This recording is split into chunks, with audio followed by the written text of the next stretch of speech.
नमस्कार मित्रों, आज हम आपको ले चलते हैं राजस्थान के एक पवित्र धाम की ओर, उस धरती की ओर जहां भक्ति, इतिहास और चमत्कारों का अनोखा संगम हुआ है। हम बात कर रहे हैं श्री सांवलिया सेठ की, जो केवल एक देवता नहीं बल्कि उन अनगिनत श्रद्धालुओं की आस और विश्वास का प्रतीक बन चुके हैं। यदि आपको धार्मिक सामाजिक कथाएं पसंद हैं, तो यह कहानी आपके लिए है। वीडियो को अंत तक जरूर देखें। कहानियां बताती हैं कि सांवलिया सेठ वही गिरधर गोपाल थे जिनकी भक्ति में प्रसिद्ध भक्ति मार्ग की महान संत मीराबाई लीन थी। जब मीराबाई भक्ति मार्ग की जमात के साथ यात्रा करती थीं, तब उनके साथ थी उन संतों की टोली जिसमें एक प्रमुख संत था दयाराम। उनके पास गिरधर गोपाल की 4 मूर्तियां थी, मुरलीधर यानी सांवलिया सेठ की प्रतिमाएं। किंवदंतियों के अनुसार इन मूर्तियों को देखकर मीराबाई उनकी भक्ति में बुरी तरह प्रभावित हो गई थी। वो नृत्य करती, भजन करती थीं, मन से भगवान में लीन हो जाती थी। लेकिन इतिहास के तूफानों ने उस जमात को एक मुश्किल घड़ी में ला खड़ा किया। जब औरंगजेब की सेना ने हिंदू धार्मिक स्थलों पर आक्रमण शुरू किया, तब मेवाड़ भी सुरक्षित न रहा। संत दयाराम अपनी भक्ति और मूर्तियों की रक्षा के लिए सोच में पड़ गए। भगवान की प्रेरणा से उन्होंने पास के बागुंड भादसोड़ा क्षेत्र में एक बड़े बरगद के वृक्ष के नीचे गहरा गड्ढा खोदकर चारों मूर्तियों को वहीं छिपा दिया। उसके बाद मिट्टी से ढककर वे मूर्तियां एक तरह से इतिहास से ओझल हो गईं। संतों की जमात बिखर गई, समय बीता, संतों की भी मृत्यु हुई, लेकिन मूर्तियां वही धरती के गर्भ में सुरक्षित रहीं। लगभग 200 साल बाद 1840 में मंडफिया गांव के चरवाहे भोलाराम गुर्जर को बार बार एक सपना आने लगा। बरगद के नीचे दबा है 4 मूर्तियां जो खोजी जानी चाहिए। भोलाराम ने गांव वालों को अपनी मानसिक शांति खो देते हुए यह सपना सुनाया।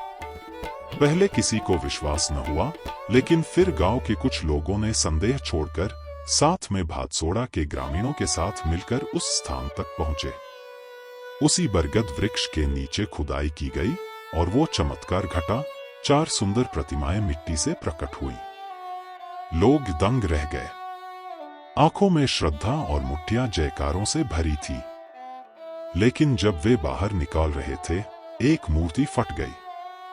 बाकी 3 मूर्तियां पूरी थी। सभी मिलकर तय किया, इन मूर्तियों को 3 स्थानों पर स्थापित किया जाएगा।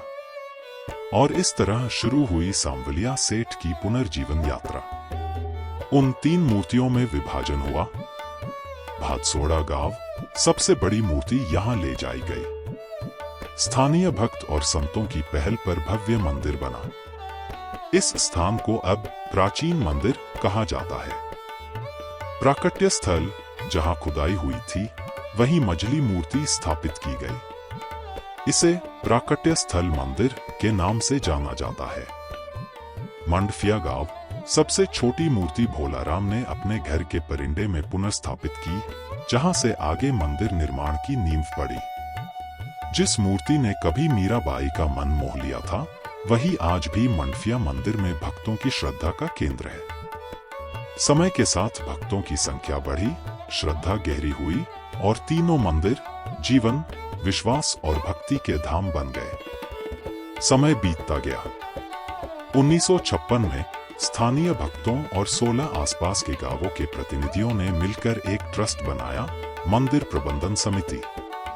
1961-62 में उपूर्व ग्रामवासी व भक्तों की मांग पर पहले बने अस्थायी मंदिर के स्थान पर एक पक्का भवन बना। बाद में 1980-86 में मंदिर को और भी भव्य रूप देने के लिए कांच, संगमरमर व सुंदर कलाकृति से अलंकृत किया गया। 2000 के बाद नए मंदिर परिसर का निर्माण गुजरात के अक्षरधाम जैसा भव्य स्वरूप लेने लगा, जिसमें करोड़ों रुपए का निवेश हुआ। मंदिर का उत्तरदायित्व सिर्फ धार्मिक नहीं रहा, साथ ही सामाजिक सेवा, जन कल्याण, स्वास्थ्य शिविर, शिक्षा, पशु चिकित्सा आदि कार्यों में भी मंदिर ट्रस्ट सक्रिय हो उठा।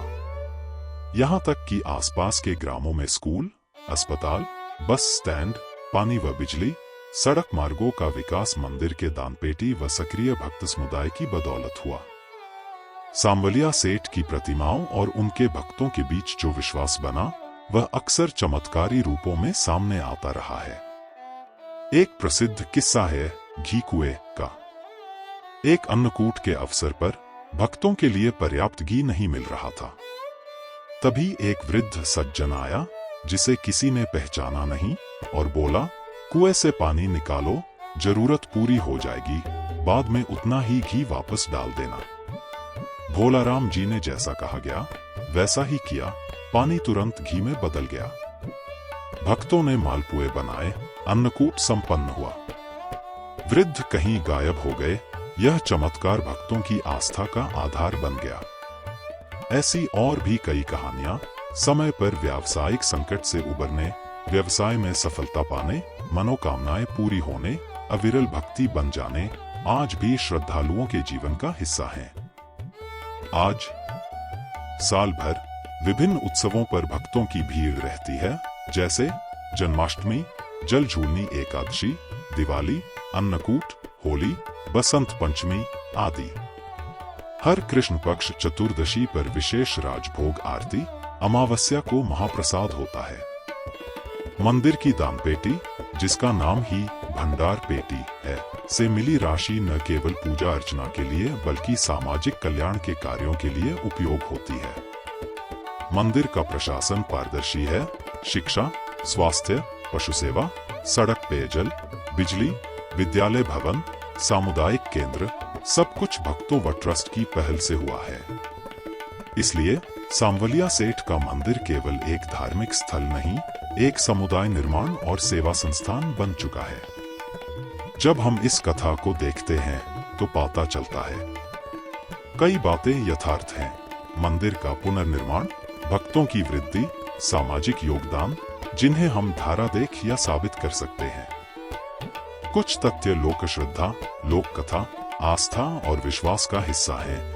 उदाहरण स्वरूप मीराबाई से जुड़ी बातें, मुगल कालीन सुरक्षा, चमत्कार आदि जिन्हें इतिहास या दस्तावेजों में खोज पाना कठिन हो सकता है। लेकिन सच यही है कि इन कथाओं ने लोगों को जोड़ रखा है, भक्ति, विश्वास और सेवा एक ही सूत्र में बांधे हुए।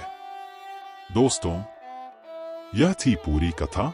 गिरधर गोपाल से लेकर सांवलिया सेठ बनने तक, एक मूर्ति, 4 प्रतिमाएं, 3 धाम और अनेक भक्त जिनकी आस्था ने इसे जीवित रखा। यदि यह कहानी आपको प्रेरक लगी हो तो वीडियो को लाइक करें, शेयर करें और नीचे टिप्पणी में जय श्री सांवलिया सेठ जरूर लिखें। हम जल्द वापस लौटेंगे एक और धार्मिक आध्यात्मिक कथा के साथ। जय श्री कृष्ण। जय श्री सांवलिया सेठ।